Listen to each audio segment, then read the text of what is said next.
Good morning, ladies and gentlemen. I'm Han Zhang, and today I will presenting SWOT analysis of Hunan Changsha. So let's get started. Firstly, we will talk about strengths. In Changsha, there's many historical and cultural heritage, like Fenghuang City, Yuelu Academy, Taogong Temple. Those are very famous and well-presented places of interest in China. Furthermore, Changsha, as the former residence of Chairman Mao, is a unique right base in China. Orange Beach, Klimpang, A-Road Army Office in Hunan, and so on. Those tourists attract based on the influence of Chinese current political environment. All interface and students need right education. This makes Changsha a city with great tourism advantage. Moreover, Changsha has many specialties. Hunan cuisine, one of the 8 major Chinese cuisine, is mainly spicy, but after improvement, most of people can bear with spicy taste and enjoy those delicious food, such as spicy crayfish, steamed fish head with dicey hot red pepper, strong family present bean cube, and so on. Also, there are abundant local brands such as Suxy Tea, a milk tea with Chinese characteristic. People who live in Shanghai and even Beijing, if they don't have time to go to Changsha, they will not hesitate and spend thousands of money to buy just one cup of drink. In addition, Changsha has a high developed entertainment industry, especially nightlife in Changsha. There are a lot of bars and nightclubs. They are all concentrated in downtown area. Rough static.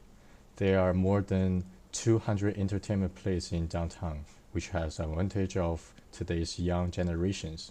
Lastly, it's a very low average price. Changsha is known as the city with the happiest index in China. According to statistics, the average daily consumption of tourism in Changsha is between 300 to 400 yuan. This is much lower than average consumption in other cities in China. So there's strengths, so there will be weaknesses. For Changsha, the biggest disadvantage is that the tourism attractions are too dense. This means that it will lead to population density. What you will see mostly in Changsha tourism attract is not the landscape, but people's scalp. Also, there's traffic jam. There are 2.443 million small vehicles owned by individuals in Changsha. Imagine all those cars stuck together. You will walk faster than you drive. Even more disparate, the public transportation in Changsha is underdeveloped. There is only 2 subway lines for 10 of millions people who live in Changsha to use.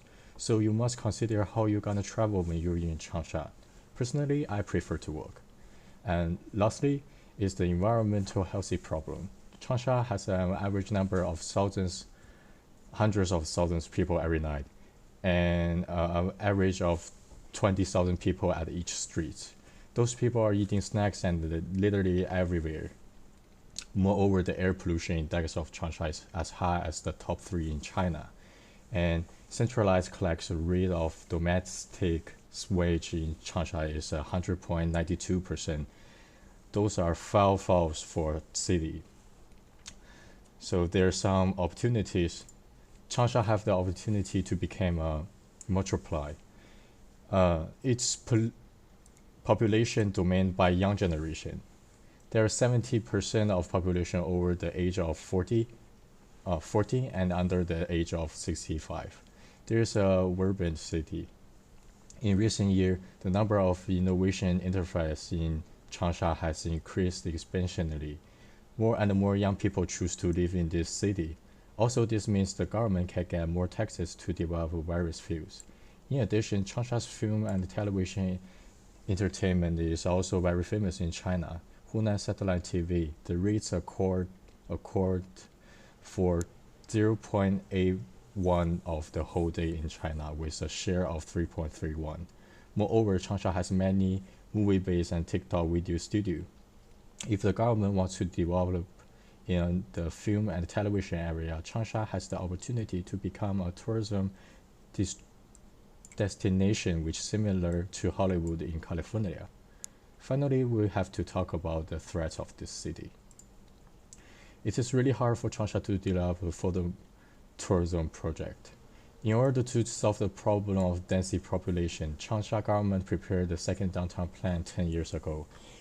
It wants to make the urban development look like a multiply downtown city like Chongqing and Chengdu. The second downtown, which cost more than 1 billion yuan and took 10 years to build, seems to be unpopular. The new downtown is now a state of neglect, and the daily passenger flow is too small to be counted. Another threat is there's no financial system in Changsha. Finance has a great impact on the city. It can reduce interface financing costs and improve financing efficiency. It also has a great impact on the diversification of profit-making method of urban construction. However, the Changsha government strictly regulated the market, and many interfaces are unwilling to seek development in Changsha. Compared with other cities that have just carried out financial development, Changsha has the rank to be surpassed by them at any time. Because the more developed the finance is, the more young generation will willing to develop and survive there. So let's choose a city to compare with.